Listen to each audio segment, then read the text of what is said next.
Next, we're going to dip our toe into this notion of the calculus with these parametric equations. So this is how does the calculus come into play here? Well, so what I have here is drawn is what I've done on the previous video, the example of this is my parabola I've made with the white curve, and I ran out of red chalk, so I switched to green. So this is what I had in the red earlier. Same points, but remember the white from here to here in 5 seconds, the green from here to here in 10 seconds. And so we're going to look at both of these phenomena here with the calculus. Now, the calculus says this. It turns out that essentially it's the chain rule is what we're looking for. Suppose we want the slope of the tangent line. Well, we know the slope of the tangent line is the derivative dy dx. So if I want to choose a point, I'm going to choose the point 0, 1. Now 0, 1 with the white curve occurs when t is equal to 2. When t is 2, this is 0, this is 1.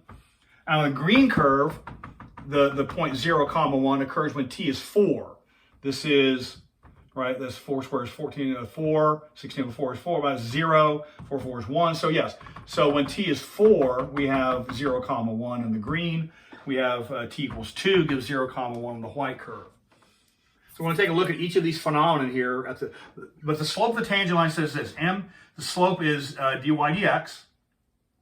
But the quotient rule, or the chain rule, essentially says this is dy dt over dx dt. And the short of that is, this is g prime over f prime. Remember, slope is y over x, rise over run. So we have to reverse these, right?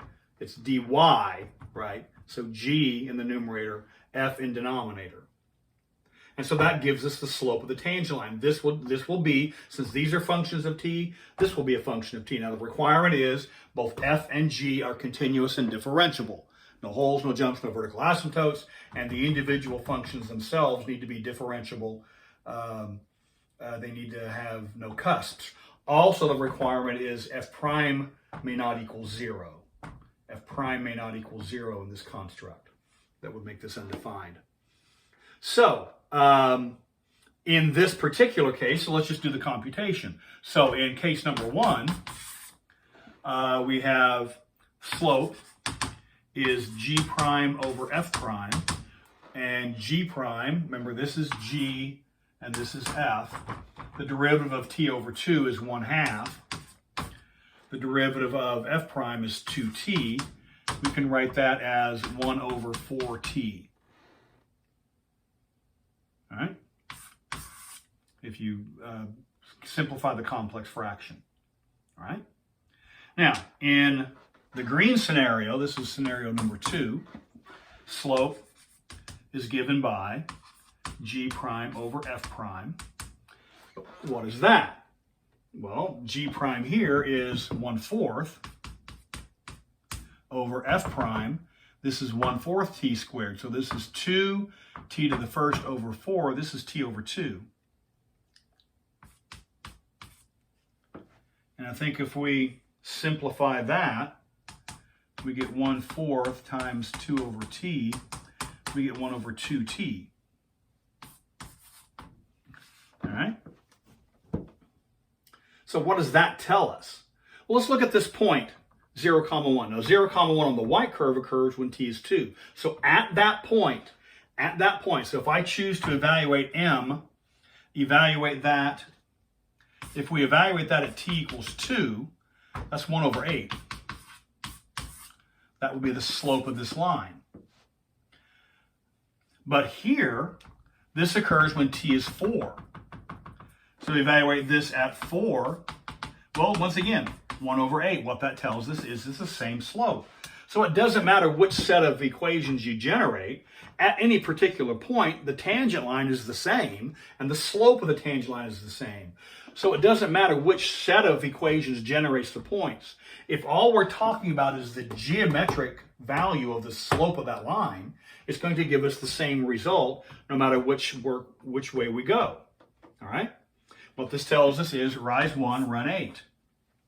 What might be interesting is to take the purple one we had a while ago, which goes in the other direction, and do this exact same construct and see what happens. That would be an interesting little problem to look at.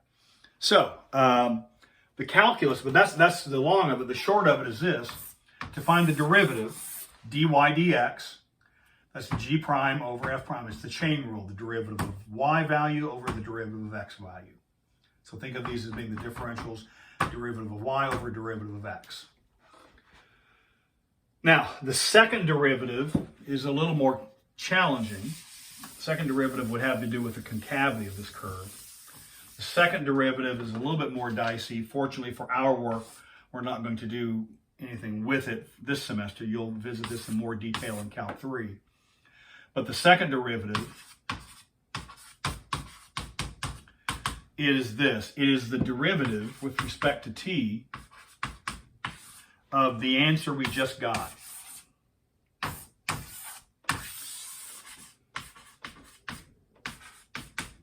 It's the derivative of the answer you just got, and then you divide that by dx dt.